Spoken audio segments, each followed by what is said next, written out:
Hello, everyone, and welcome back to another episode of The Mountains We Climb. This is a series where we dive into people's journeys of overcoming challenges and adversity in their lives so that we can understand what is really possible and what it really takes. I'm your host, Jordan Kilpatrick Smith, and in this week's episode, we're going to be exploring Mike Zenker's journey of growing up while being physically and verbally abused at home and sexually abused by a church clergy, to becoming a pastor and chaplain, teaching what it really means to forgive. Mike, thanks so much for being here with me. Thank you. This is going to be quite exciting. Yeah. So where does this crazy story of yours start? Well, I was born at an early age. No, I'm kidding.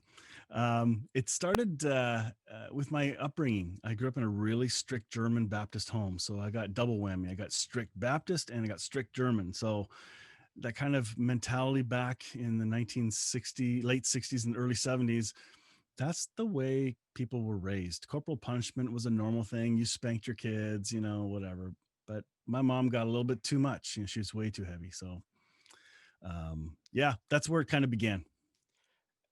And so can you tell me what was going on with your mom? You said, she got heavy, too heavy with it. What does that mean? Yes, she became, she was very physically violent. One of the discipline methods she had, and I'm probably one of the ones that got most of it. She used to cut up old garden hoses and drill a hole through the tip of one of them and put a string on it and then tap a nail into a closet. And she'd hang these hitting sticks, spanking sticks all around the house. They're always accessible. So I got hit a lot. Whether it's spanked or if I got caught stealing, I had to put my hands out and she would rail on them, like just reef on my knuckles and things like that. Or if I was getting spanked and I was crying too loud, she'd smack me with the back of the head because I'm leaning over her, like with my bum. Right. And she'd say, "Not so loud!" Boom! She smacked my head. It's like as if that's helpful. If I knew I was going to get it, I'd be putting on extra layers of underwear or trying to fit a book in there so it wouldn't hurt so much. Yeah. Like all kinds of coping mechanisms, and that was the world I lived in. I was afraid all the time whenever I heard her footsteps come down the steps, because our room was in the basement. We were in a family of 6 in a 2-bedroom 1.5 story home and had university renters in the basement at the time. Right. But then we ended up moving around, and then I have 2 brothers and a sister, but my 2 brothers and I were in a larger room downstairs, split up by furniture. So we could hear her coming downstairs, and it was just the environment that it was a toxic environment of fear, and we'd do anything we could to get out of the house. Each of us have our own lenses of how we heard the story and how we see what happened. My oldest brother, I think he got smacked around a lot.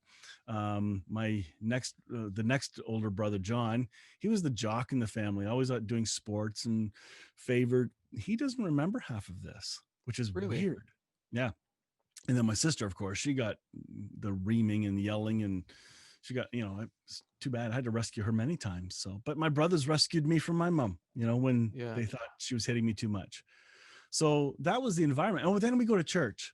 And everybody loved my sweet little mother. It's like, oh, you guys don't know her, Yeah. So that's the kind of European environment I grew up in.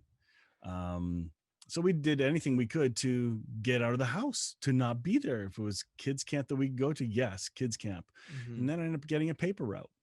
And this paper route is where I started delivering the local Kitchener-Waterloo Record to a church on Blueville Avenue, a Catholic church. And Can I just pause you there for 1 second, Mike? Yeah. I just want to go back to your family growing up. Yeah, sure. Where was your father's opinion on all of this? Oh, good point. I did think of it for a second. So the dynamics at home were this. My father worked for Sears as a custodian security personnel every night. So he did the overnight shift all the time. So when we woke up in the morning, my dad had made the breakfasts. And then once we left for school, he would go to bed. My mom was a house cleaning lady. And so she'd be out for part of the day. And then when my dad left for work at 5 or sometimes 9 o'clock at night, my mom was the one who was around in the evenings, which is when we're usually all around, right? So that was kind of it. And he was a really quiet kind of guy. she was the one, if she says it, you better happen. So Yeah. she kind of ruled the roost in a big way. And once in a while, he, said, "Oh, stop it. That's enough. This is it," Yeah. and she'd have to listen. So that only happened once in a while. We did express to him what had happened, and he kind of knew, didn't do much about it. And it wasn't until about 5 years ago when I started to go through my counseling for all this that I realized that my dad did not protect me, because I always made him to be the saint. And again, this wasn't to shame him or make him look bad, but I had to own the reality that he played a part in this too. It Hmm. wasn't just my mother, it was my dad. He had a role and responsibility to protect his children, and he didn't. Hmm. So, but that's in hindsight, right? Yeah. And so growing up in this, how, like, so just before we get to the paper route, how old were you around the time of the paper route? 11 years old. Okay, so the first 11 years of your life growing up in this environment where the people who are there that are supposed to be your protectors and your teachers treat you incredibly poorly and physically abuse you at any misstep, as they would Yep. see it. Oh yeah. What what is that like? Like, what is it just like to be in that moment? So for me, my personality type, I wanted to please, because then I get praises, right? Right. So if I did the dishes really clean and something else really just cleaned up, I would get praise. So when I go to school, I tried to be like a teacher's pet. I over tried. I was one of those kids that tried too hard Right. and put his foot in his mouth all the time. I was one of those last picked kids for sports and you name it, because there's always that trio of nerds that nobody wants to hang out with. Right. That was me. And I tried so hard to find acceptance, and so I definitely wasn't getting it at home. Um, I, I did have a number of key people in my life, that like certain teachers, because the church goes to different ministers. Certain ministers came, and some were really effective in being kind. I was drawn to kindness and authentic communication. Not this negative judgment stuff. But I was kind of a happy-go-lucky kid in spite of all this. It's like, how's that possible? Yeah, that's exactly what Um, I'm thinking. well, I talked to a psychologist because we did the whole court thing, which you'll get into in a little bit. Um, and he asked my wife to come in, and when he was done with her, Lori said to me, "So what did he say?" He said, "So what are you doing here? You shouldn't be here. Like, people who've gone through this kind of a hell, they don't stay married. They go Hmm. through relationship after relationship. They usually addicted to alcohol and drugs, or have committed suicide by now." Hmm. I know I did in the later years, if you want to get into that, but there was a dark time of seriously wanting to take my life in a couple of attempts. Um, in fact, one place where I attempted to jump off a bridge is exactly where a funeral home is that I do chaplaincy. Wow. I definitely want to dive into that. Yep. At the as we get to Yep. that Sure. If we get there, it's great. chronologically. Okay. So not only was home life this incredibly negative experience, your school life as well, which is often this place of like the one place that hopefully kids can go if home is Yep. life is not great, and you're that last kid picked, you're that the nerdy person that no one wants to Bullied. talk Oh to. yeah. Yeah, absolutely. I imagine there's a lot of bullying in there. I was really fast. I could run Right. because I had to. Yeah. I actually used those block parent homes. Did you ever hear of those? No. Block parent was this little red sign they used to put in the window that if you're ever in danger, this is a safe home, and it had to be vetted by the Oh. police and all that stuff. Well, nobody dared do that, but I did. I had to. The one time I had to go, and oh my goodness, yeah, that's how nerdy I was. Yeah. So like what did you feel about yourself? Like I what didn't like was myself. yeah. And I then if it's confirmed by everybody else's judgments, that makes it hard because I'm trying hard, and yet I kind of did like myself. I thought I like having fun. I felt I was really misunderstood growing up. right. Now that's a kind of a cheeky, fun thing to say now at age 52. I was a misunderstood kid, aka you're a bad kid, but I was misunderstood. People did not understand the intent. That I thought I was a good person. I was a helper. I always was, and then to be rejected, man, I became rebellious. Yeah. So Okay. Okay. So to you got this paper route to get out of the house. Yes. Yep. Because my brothers had a couple paper routes and they didn't want to do them anymore. So I said, I'll do it. Because that means, I get to be doing papers when when my dad leaves, my mom's there, and it's nice to not be there. Yeah. So I'm delivering, and I talk to people, I knock on doors and say hi to people, pet their dogs. One of those newspaper carrier kids. Ask for a glass of water, Yeah. hoping they'll give me a pop, because we were quite poor. We did not have money. And so there's a Catholic church on my route, and the priest there began to befriend me. He was German. He was part of this group called the Palatine Fathers, sent from Germany to Canada to help out Catholic dioceses. So I found that out later. So it wasn't the main priest of St. Agnes Church. It was one of the ones that was living there and helping. Okay. So a very big, that's a distinction that needs to be made. But it just started so fast. He then began to touch me, and suddenly his hands began to wander, but he'd give me candy at the same time. Or as I'm sitting on his lap and his hands went down my pants, he instantly gave me pop or a chocolate bar or something, and was always kind to me, like really kind. He took me out for a burger. Like I don't get this stuff at home. Mm-hmm. This is called grooming.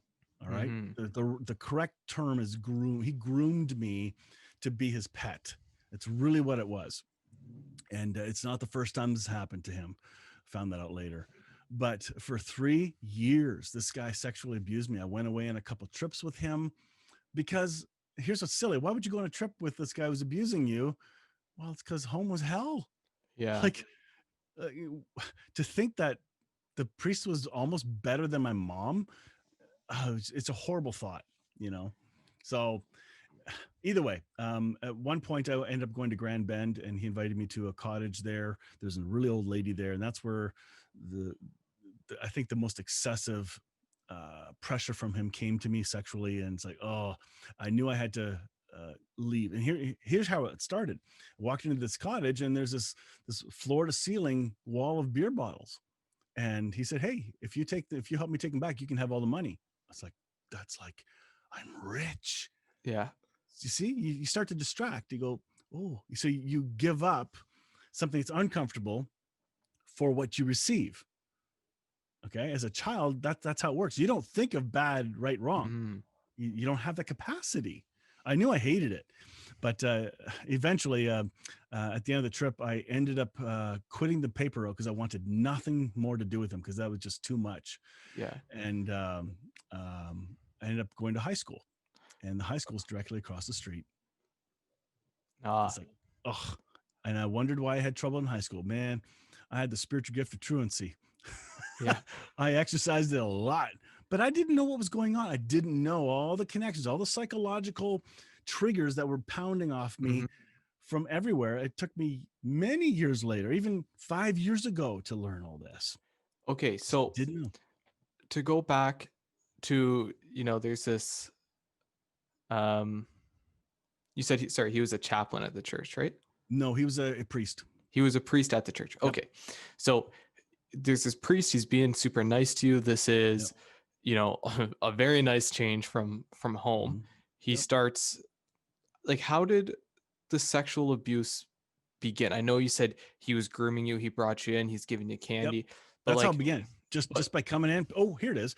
Every week we had to collect money, or every month it was a collection that you had to pick up money to pay for the papers. So right. I went door to door to every house all the time. So with that connection, that's how it became. That's a good question, because why else would you be in contact? Today, nobody does that. You pay your bill online. There's zero connection. You just Right. deliver. In fact, some people just throw it onto the thingy. You don't have the connection. But back then, we had to go door to door and collect from every customer. Oh, okay. So that created the instant connection. And then because he was German, he met my parents, and trust was built there. Mm-hmm. I believed in God, so I wanted to learn more. In fact, I kind of thought, he's Catholic. Maybe I can save him. It's Right. like that kind of Baptist arrogance. But anyway, I authentically wanted to learn more about what does he believe. Help me understand this stuff, and that just opened the door to just the two storms crashing. Yeah. And so the first time he like invited you to sit on his lap, Yep. what went through your head at that time? I Do you froze. You just freeze. I didn't know what to do. I felt his hands. It's like, oh, this is gross. Oh, crap. But he's being nice to me. And oh, look, he just gave me a chocolate distraction, stuff I don't get at yeah. home. Um, it just froze. There were times towards the end there, I would tighten my belt so tight. I'd punch an extra hole into it just so he couldn't possibly reach. Mm-hmm. It's just, oh, yeah, it became a scary thing. He taught me how to drive stick shift, but I sat in his lap. I Right. hadn't, I just didn't compute all this stuff. Mm-hmm. You think, well, you should have known. No, I couldn't have known. Not at that age. Yeah.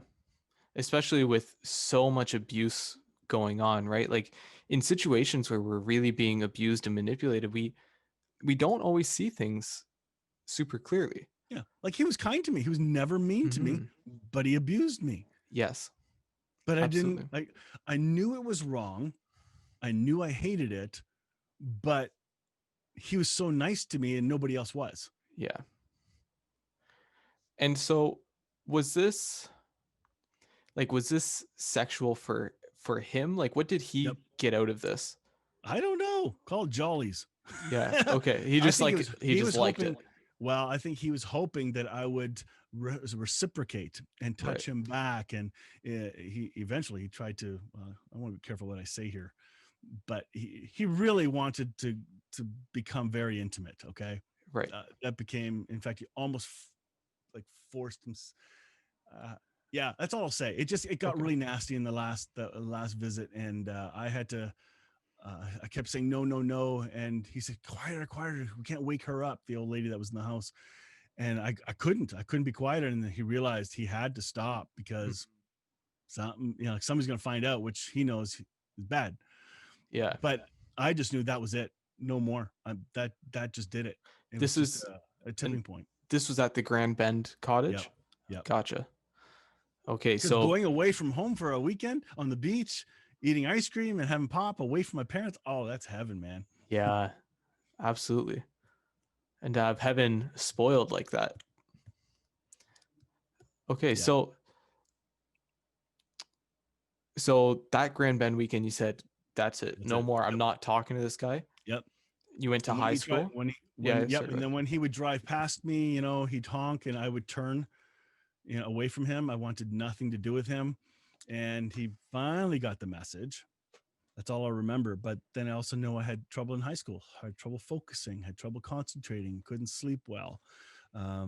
Skipping classes like you wouldn't believe. Come grade 11, they kicked me out of the high school. I went to 4 different high schools in the region. Right. Like, what is that? So, you know, and eventually I met who is now my wife and was dating her. And when I asked her to marry me, it was then that I told her what had happened about the priest, and she said, I can't marry you like this. You need help." I said, "I'm fine." And here's the part, that the double forgiveness thing that was going on, because I had, in my Christian world, the Bible says we're supposed to forgive, right? Mm, So in the church world I grew up in, that meant forgive, say it, and then it's done. As in, they can let people get away with whatever. right. I had a very, very tiny understanding of what it meant. But for me, I thought, I forgave him. Okay, it's done. So eventually I called the police department and said, "Hey, can I speak to a counselor? Because I want to find out, am I okay?" Mm, And they said, "Well, it sounds like you're coping quite well, but you should go in and see one of our police officers." And so I did. And this is before I got married. and how old And were so you at this point? I got married at 22. So this was when I was 21. Gotcha. Okay. So at age 21 now. So fast forward. Is that okay for timing? Sure.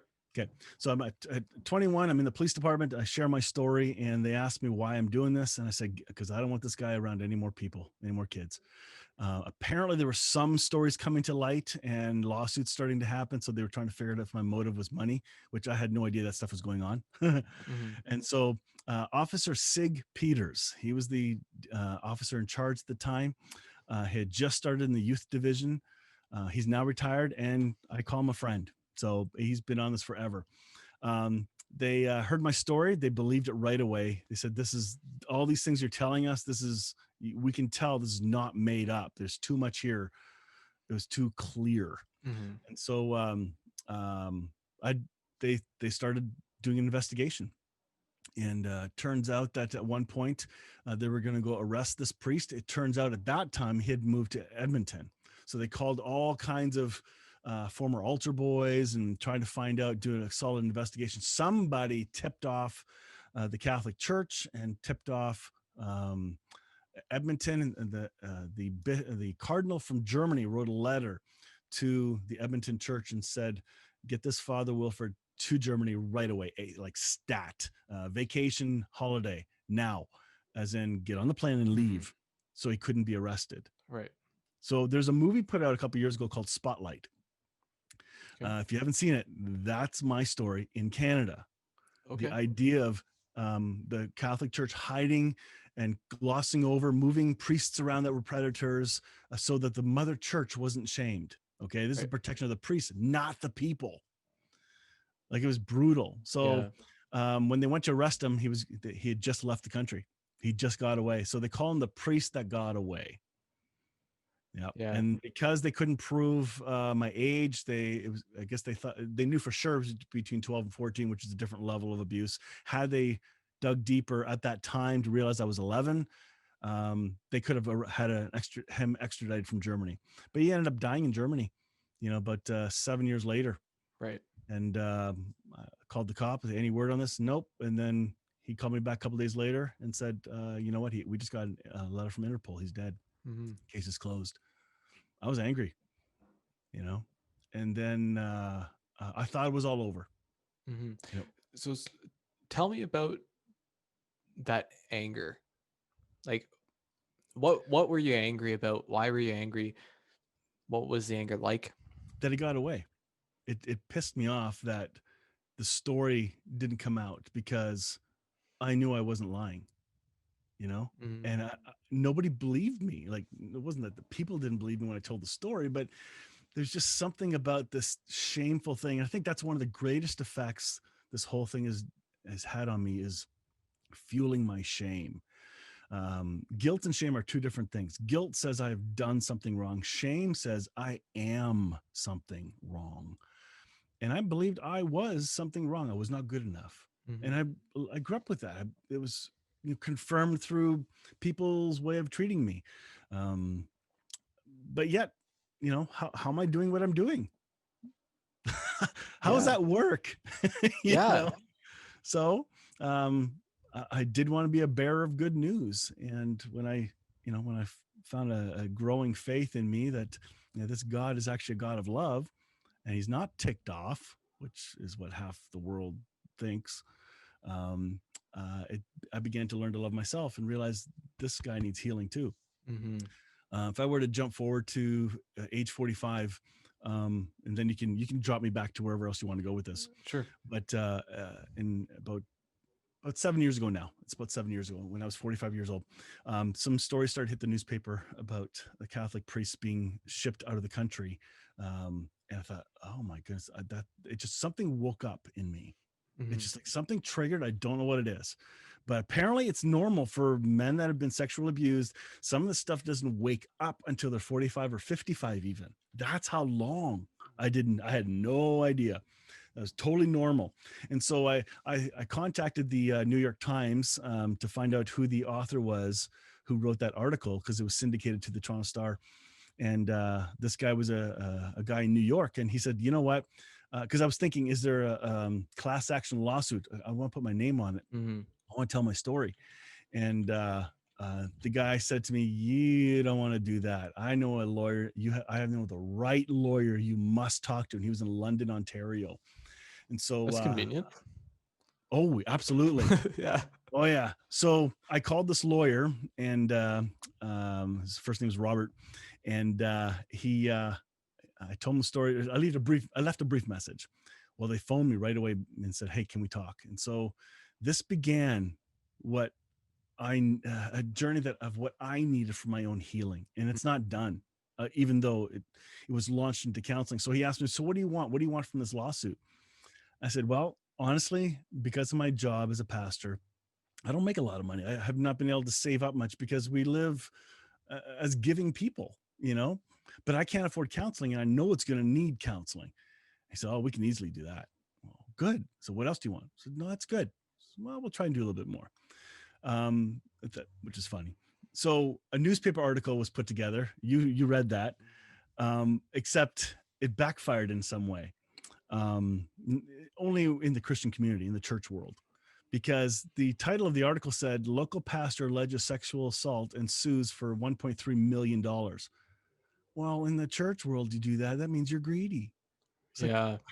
I didn't know what the numbers meant, and basically the numbers was just a shot over the bow. You're never going to get that money. Like if you get under 5%, you're lucky, like really lucky. That's how lawsuits work. People don't know that, but I learned that pretty quick. But the coolest part was I was able to start counseling immediately. And it 3 years later, I can't believe it took that long to discover the emotional journey, to discover there are actually words for different emotions besides angry and happy and love. Yeah. One of the best things my counselor gave me was this emotion chart. And you look it up on Google Images and boom, suddenly you get this wheel of all these charts of emotions.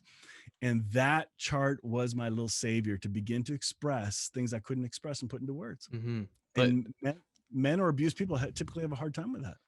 we're going to find that after for everyone listening. I'll put that in the description so you can check that out. Yeah, it's great. There's a couple of them, but it's usually a colored wheel, but it's really helpful. And I've actually given it to a lot of people over the years because they're sitting and talking to me, because I do counseling, so to speak, as a pastor, pastoral counseling. And I share that chart with them and, oh yeah, this is how I feel, because they don't have the terminology. Yeah. So the tools, to give people the tools for healing, I think that's what we need more and more of these days. I cannot agree more. Yeah, I totally agree with that. Before we get into that, I want to jump back a little bit. Yep. So 21 years old, you go to the police station because you're going to marry your wife, Lori. She says, no, you got to go get counseling for this. She was like, hey, that's a big issue, right? It was a red flag. Yeah. Yeah. You felt that you had gotten over it, that you had forgiven this man. So you go to the police station, you get counseling. I didn't get counseling back then. Oh, okay. No, my first counseling was age 45. Okay. When I called the police, I asked, hey, can I speak to a counselor? Well, they said, oh, you sound like you're fine. Now go to the police. So I never had any counseling at all. Okay. I think that's a very important point in the story there, because we're going to dive in, but you get to 28 years old. So this is like a 7-year later thing. Find out he's dead. Yep. Ticked. Yeah. Lots of anger there. What happened in those 7 years? I just went along my way, got married, gorgeous gal, love her to death. We ended up starting to have kids. So it was just a normal life. There didn't seem to be any major upsets, no real problems that I can remember. And did you begin? My opinion. Yeah. Let's see what she says about that. I know. You go talk to her. And so you started working in the church at this, like when I met Lori, she was a youth leader at the church, and I helped her as a youth leader, and I was in Bible college at the time. And so it was at her church that I became ordained, and or not ordained, whatever it was. That's when I began my licensing as a pastor. Right. So for 30 years married, 30 years as a pastor, and I've been a part of many different tribes or denominations, as they call them. Yeah. And okay, so you were raised Baptist. Yep. You had this negative experience with Catholics. I'm rather ignorant to the different sects of Christianity, so please help me understand this. It's gonna be fun. Yeah. What is the difference? I gotta be careful how I say this. Sure. I think as far as the different tribes, they're pretty much all the same. They just have different systems. They have different liturgies or styles. Okay. Okay. If you want to make it simple, they all talk about God. They talk about whether he's angry or loving. The system of church typically will guilt you into showing up and giving. So there's a bit of a manipulation. Okay, not just a bit, a lot of manipulation that goes on, which I've Right. had to unlearn over the years, by the way. Yeah. Because I sniffed it and I went, something's not quite right there. There's something wrong with integrity.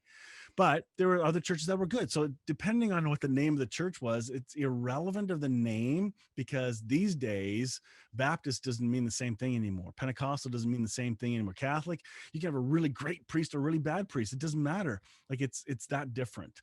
Right. Orthodox Church is another one that looks a lot like Catholic because they have really cool outfits and stuff too, but they just have different ways of doing it. And So how is it possible that you have this book, the Bible, which is like this manual of Christianity, of this belief system, and yet you have all of these people who are following the same manual, but in many different ways? Oh yeah. Well, welcome to the last 5 years of my life. Right. Okay. That's a deconstruction conversation that may have to wait till another time. Okay. Okay, because from growing up, if you're told the Bible means one thing, there are some certain boundaries that you can't cross over. Yeah. In certain churches, but then you have other denominations or churches that have crossed over, and oh, that looks exciting. Why do they get to do that and we don't? So the rules are crazy. I think the Bible is a great book that has been inspired. I think it's there to help us learn about Israel's history and our spiritual history. As far as a rule book, no, it's more of a love letter to us. The Old Testament's got a lot of great stuff in it, but they're all incomplete stories of who God is. Because if I'm going to get preachy for just a second, this is a big one, all right? But it wasn't until Jesus showed up when one of his disciples asked him, "Hey, since we're in good terms with you, can you show us your Father, God?" And Jesus said, "Guys, I've already. If you've seen me, you've seen him. We're the same." It's like, wait a minute. That's like the most radical statement in all of Scripture, because up until that point, they always saw God the Father as the angry, ticked off one. And Jesus comes and says, "No, we're the same. We're loving. If you see me as loving, that's what my Father's like. You've had it wrong all along." So, oh shoot, he never wanted sacrifice, and yet you see all kinds of sacrifice stuff in the Bible, right? Mm-hmm. There's a way to see this now that has more hope than I ever thought. So, for those who don't want to grow, you won't grow. You just keep eating your spoon-fed food of whatever you're being served up at your place. But I'd say look for more. If it doesn't look like love, if it doesn't make God better and bigger, something's wrong. Yeah, that's my lens. It's really interesting, and if we have time at the end of this, I do definitely want to come back to it and chat more about that, because that's incredibly interesting for me to hear you say that as someone who was raised Christian, right? And so to be like, I'm going to deconstruct these belief systems that I've been given. So deconstruction does not mean destroying. Yeah. That's a big difference. Okay? Absolutely. Reconstruction and re-renovating some things. There are parts that were faulty that are useless and need to go. And there are parts that, oh, I misunderstood that. And you find a much better perspective. I'm on the journey. So, right. Yeah. Okay. So, because we're going to land on forgiveness at some point, right? Yes. Okay. Yes. Just before we get there, I want to ask you, what happened family life? How was this impacted by this trauma that was never dealt with? I think I was less huggy to my kids. I think I was scared to be a man in a marriage, which is sucky to say. I would lie about my emotions and feelings because I didn't know how to express them, but I also didn't want to put pressure on anybody because I know what it was like to be pressured. So I had a very gracious wife. She's amazing. She's like the solid anchor, that's for sure. And then when I went through counseling, it got nasty because now I'm expressing things. And she said it was stop the counseling. It's making things worse, Right. you know, and that was hard. And my kids saw it. You know, I increased my alcohol intake big time. It was and then my counselor helped me understand that I was using it as a vice. I wasn't an alcoholic because I thought, oh, shoot, I can't be an alcoholic. And turned out I was going to it. And here's the key, to not have to feel anymore, because all these emotions were coming up like crazy. And I didn't want to deal with it. Glug, glug, glug, glug, glug, you know, or whatever, stay busy, work extra hard, something to avoid feeling. Mm-hmm. I never caught that. When that was told to me, I was instantly changed from the vices I was using. It's just, Yeah. I stopped, Well, you know? this is exactly what I see it, every day, is that we as humans often don't know how to handle these emotions that we're feeling or the experiences that we're having. So we turn to things that will numb them, whether Yep. it's smoking or drugs or alcohol or food or gambling or sex or whatever it is. Yep. All of it. They're all just symptoms Church. of some. Yeah. Seriously, church can be an addiction for people. They don't have to think, just follow through the routines. Yeah. That is a super interesting one. I've not thought about it that way, but that makes a lot of sense.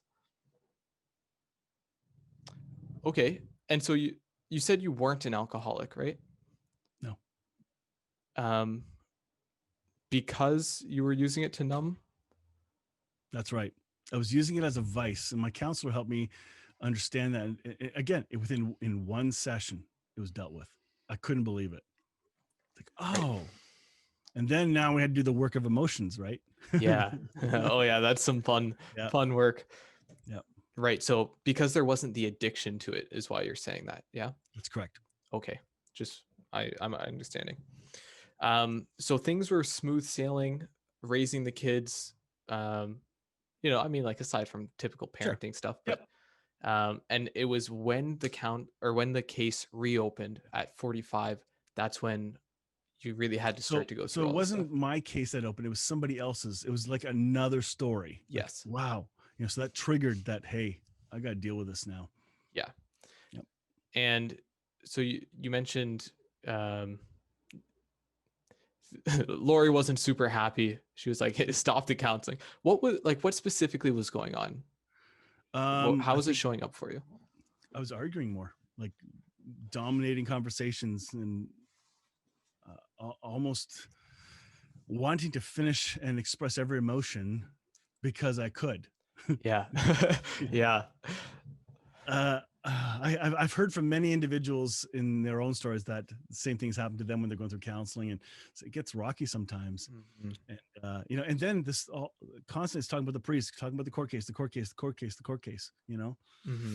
And then when we finally end up settling, which I didn't want to settle, but my wife said, "Settle. I'm done. Let's whatever they offer, take it, because we need a break from all this." Mhm. Found out I could have taken it right to court. They were scared of my story because they knew I was believable, but didn't tell me that till after. Yeah. Yeah. Yeah. Here's what's interesting, because I wouldn't have. I don't know if I remember to tell you that, but um, the lawsuit ended up wrapping up on a certain day, and there was a priest there from the diocese, and when it was over, it was the first time anybody from the church said I'm sorry with any authenticity. Yeah. And he gave me a big hug, and it was the start of a release. I Nice. I was shocked that it would have that effect on me. Yeah. That's what I needed. We screwed up. Sorry. You know, that was powerful. And that segues us beautifully into forgiveness. So I knew I forgave my mom. I knew I forgave the priest by the words I said, and I did the duty of forgiveness. Okay. Which is different than the heart. Mhm. All right. Very different. Follow the letter of the law. I did exactly what you asked to do. Like when two kids at school are fighting and the teacher says, shake hands, say, I'm sorry. Well, you're making them lie. What are you doing? Yeah. That kind Yeah. of a thing. So I knew I was struggling with a lot of stuff, and emotionally, I didn't know how to handle it in the early ages. So this is before I met Lori. There was a time where I was driving my dad's car, and I thought, I'm just going to end all this, because I just couldn't. I was so depressed. And as I'm driving the highway, there's these big round pillars under the bridges, and I gunned it. I hit the floor and floored it too. I was going to do this, and something inside, I don't know what it was, just did a quick, gentle turn, and I missed it, and I didn't spin out or nothing. It's like, oh, it scared me for a bit. But then about a couple weeks later, I was up on a bridge, and I was going to jump into the traffic, because can't screw that up. First one didn't work. Let's try this. And so I'm thinking of jumping off this bridge, and trucks are coming, and that's an easy way to do it because they can't slow down. And I didn't. I was there for a long time. This is like 3 a.m, because there's a lot more gaps at that early in the morning. Cars weren't coming as quick. So, and you have to time it right. Yeah. I'm thinking through all this stuff, and I didn't jump. And all I can say, that's to me, I call that God, kind of saying, not done. We're not done your story yet. It's not going to end like that. And it's the same bridge where there's a funeral home at right now, the Walser Funeral Home. It was that bridge I was going to jump off of. Now I'm helping families deal with pain, including suicides. It's just crazy how this all fits together. It totally is. So if I were to move forward, if you're talking about the forgiveness thing, I've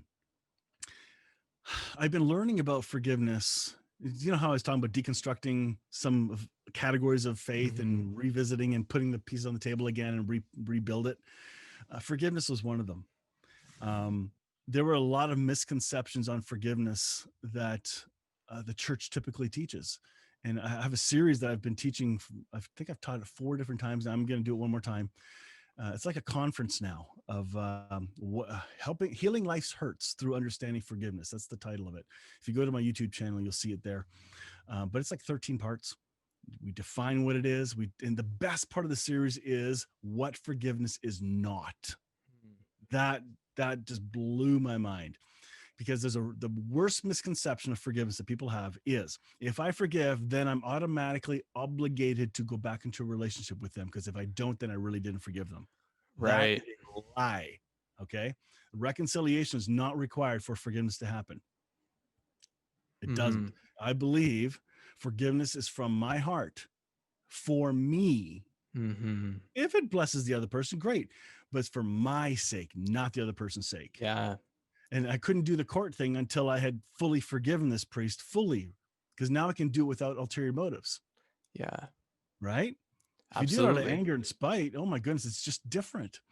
So that's where forgiveness became a really big deal. And I realized that's one of the worst hurts people are struggling with in life. There's death and dying. There's grieving, and then there's forgiveness is a really big one. And the last one for me, they don't know who they are. They don't know identity. And so those are the 3 categories that I tend to focus on more than anything else. But that's where forgiveness came in. Yeah. It's something on your note about you forgive others for you, right? Yep. Not for the other people.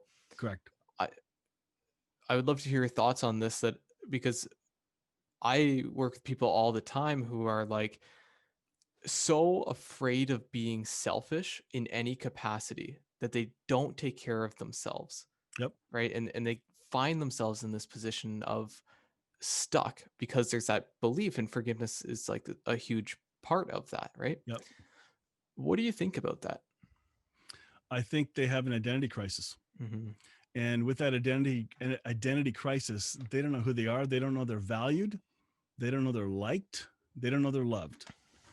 And if they can learn those 3 things, and in my world, I do it from God. Like, God totally loves us unconditionally, totally likes us, is crazy about us, and totally values us. When you begin to believe that, then you start to live out what you believe. That person who's living like that, not taking care of themselves, is living out a belief. Whatever they're acting like is exactly what they're believing at that moment. Yes. So I know exactly what's going on. You don't believe it. You say God's love, but you don't believe it at all, because the fruit of real love doesn't look like that. Right? Yeah. So Everybody lives out their lives based on what they believe. If they believe God exists or doesn't exist, if they like themselves or don't like themselves, they live exactly according to their belief. So to Yes. me, it's going deeper. Let's take a look at what your belief system's like. And I'm not just spirituality, but how do you see yourself? How do you see the world around you? You know, have a holistic approach because it'll affect your body, how you take care of yourself, your physically, your soul, your mind, the whole being. Welcome to Sword. Sword. There you go. What's the So acronym for? Forgive me. this is acronym for what we want to accomplish. Uh, People note in the podcast, this is not planned. This is not a paid sponsorship or anything. Um, service to others is a huge part of what we want to accomplish. Operations is the O. This is training people, coaching people, mentoring people, and then R&D's research and development for how do we continue to understand this better and deliver it better. That's Yeah. really cool. Yeah, Yeah, thank it's you. very similar. Yeah. So, okay. And Can I where, tell you? Oh, yeah, sorry. Go ahead. no, go ahead. I want to wrap up the forgiveness part. You can come back and jump on it again later, but there's a final story to the forgiveness part that caught me off guard. Please go ahead. Because I'm a funeral home chaplain, I do a lot of funerals, and I love doing funerals. I really do. I love helping people walk through that. Um, I try to make it more light instead of the heavy, dearly beloved, Yeah. something like that. I do that. You've got to pay more for fake. But there was one time my mom had died now. Okay, so this is 2 years ago today. I think it's before Christmas even. I think it's almost exactly 2 years. That's weird. My mom had been dead for 5 years. Sorry. And I knew that when I spoke of her, I'd always have a sharpness in my tone. It's she was a bitch. And you can't call your mother that. Oh yes, I can. And just the harshness of it. My bitterness began to grow, even though I forgave her. So in my series, I talk about the part of forgiving in the process is called re-forgiving. That's part of the process, because forgiveness is a process and what's the word I had? Darn. But it's a moment and it's a process. So it's a single act and it's a process that has to be worked out. So it's not a one-time, one stamp there, I've done it, which is what I grew up believing. But now you work out that forgiveness, and as you begin to believe that forgiveness in you, then you start to act out that forgiveness over time, and you become that forgiving person. That's kind of how I've come to see it. So I get a call from the funeral home, say, hey, we need to do a funeral, and the burial will be at the Woodland Cemetery. Okay, great. Suddenly I get this sense in my head of, not a voice, because that's weird, but it was like God saying, hey, Mike, I want you to go over and visit your mom's grave. Nah, we're okay. I'm good. And it was just a different prompting. I knew something was strange with this one. And so eventually did the service, did the burial, and I was heading out the cemetery, and suddenly there's a tap, tap, tap on my shoulder. God saying, hey, go on over. Fine. Well, in the last 2 years before that, I've been learning about quantum physics. I've been studying afterlife, what it means for people to pass over from this to the next life, and what it can, and with hope-filled lenses, okay, like the good stuff. Like, I've heard way too many stories in 30 years of people passing away, of the funky things that can happen, from the body floating away to them seeing the light to calling out. I was in a room with one person when a little girl was with her grandma, and the grandma was dying, and the little girl, grandma, don't go. And suddenly the grandma kind of woke up for a second, says, who called me back? And the proud little girl, it was me, grandma. She says, don't do that. Don't do that again. Let me go. He was reaching out his hand to me. I was like, holy crap. That was freaky. So anyway, things like that. So all the stuff had been brought to my attention. And when I got to graveside, it was like, okay, what do you want, God? My dad had died too. And so here I'm looking at mom and dad, and usually I give her a hard time.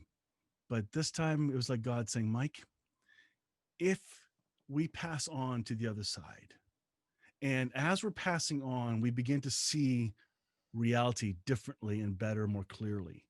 And the drudge of this world, the senses of this world, don't hold us back from seeing what is true. And your mom has done that. And she now sees things in reality, in heaven, and whatever you call it, more clearly than ever before. What do you think she'd say if she could peek back through that curtain? Went, oh man, I lost it. I bawled my eyes out because I knew she would peek through and just say and weep, I'm sorry, I'm sorry, I'm sorry.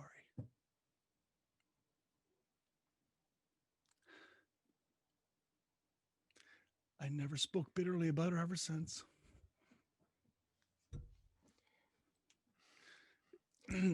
It was like forgiveness bore fruit. It took that long for it to become so authentic. So, no, forgiveness isn't just a quick fix. It's a difficult, long process. Not always, but for the deeper the pain, oh yeah, you better believe it. It's not quick. Don't think forgiveness is letting them get off scot-free, because it's not. That's another misconception. So I'm still learning. Yeah.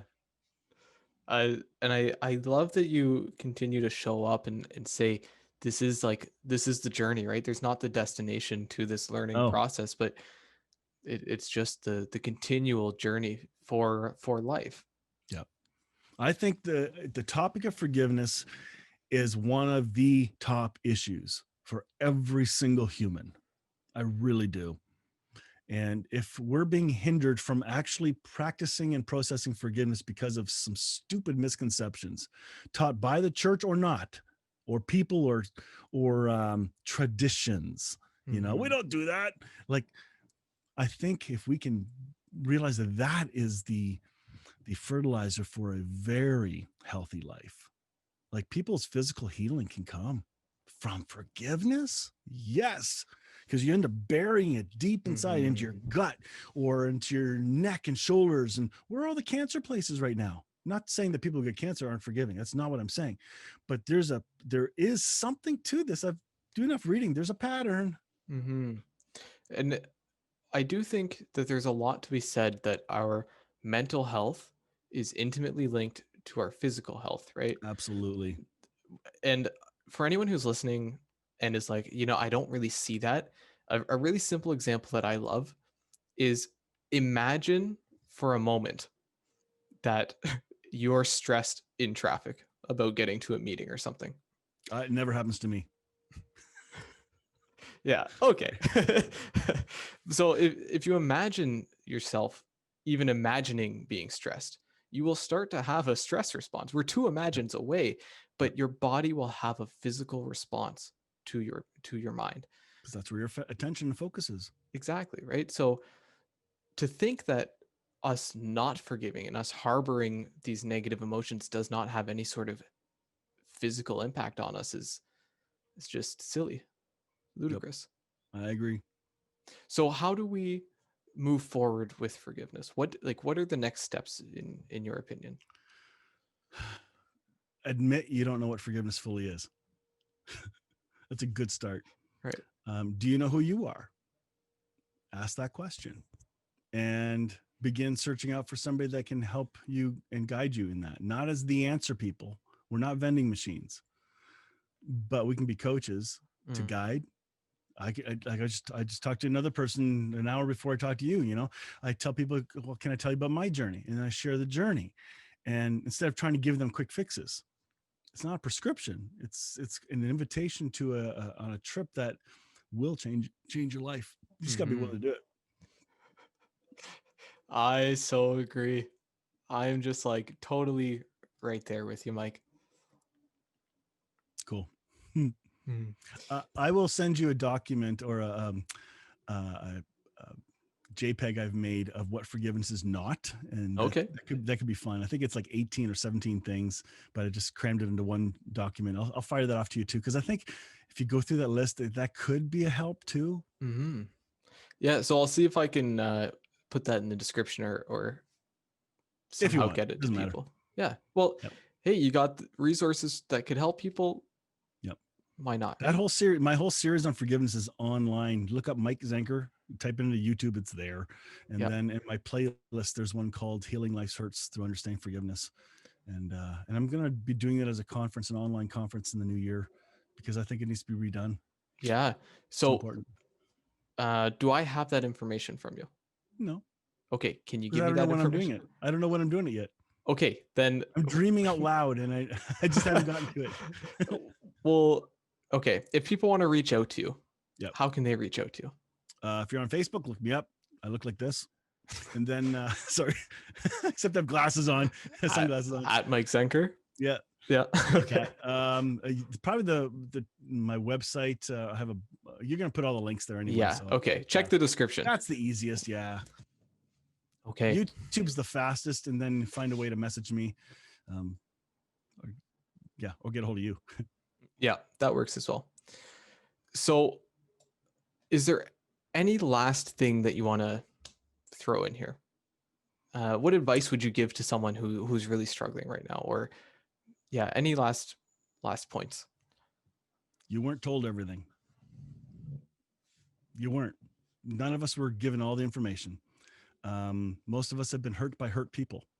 That's what happens. Hurt people. And so the fruit of seeing what my mother did to me and what this priest did to me, not as an excuse, because they need to be held accountable for everything they did. But when I've come to a place of at least understanding what were some of the contributing factors that led to this behavior, I don't want to repeat those. Yeah. I want to be a more loving person, which means I got to focus my attention on love more, but now that means we got to define what love is. Tina Turner was wrong. What's love got to do with it? It's got everything to do with it. Yeah. Love wins. And love is, we're not talking about sexual stuff. We're talking about the authentic, unconditional acceptance and care of our fellow humans, regardless of gender, regardless of culture, you name it. There cannot be, it has to be inclusive. It's the church that's made it exclusive in many ways. Not all churches, but by and large, religion has separated us into a system of us versus them. That's got to go, because that's not what this Jesus came to do. Okay, he didn't even come to separate religion. Jesus wasn't even a Christian, for Pete's sake. Like, it's hilarious if people think about it. They go, what? But these are the kinds of things that make us think that you haven't been given all the information. You haven't been given all the information about who you are, but you can find out. You're a good person. You've been made to be loved and to love. If people, you got to believe that. No matter what damage was done to you, don't let your past pain dictate your future. You still get to change the direction. You can't blame your past anymore. That's the easy way out. So to start talking to people who've gone through the journey, you'll find hope. That's what I'm about. I want people to find hope in their stories. Which is such an incredibly important thing to find in order to get through the journey. Yep. Awesome. Thank you, Mike. This podcast is brought to you by Sword Academy, where you can build the best you possible. You can find out more at swordacademy.ca. If you found this podcast beneficial, please consider subscribing it and sharing this episode with someone who might benefit from this as well. You never know what one thing could change their life. Thanks again, Mike. Absolutely. Thanks.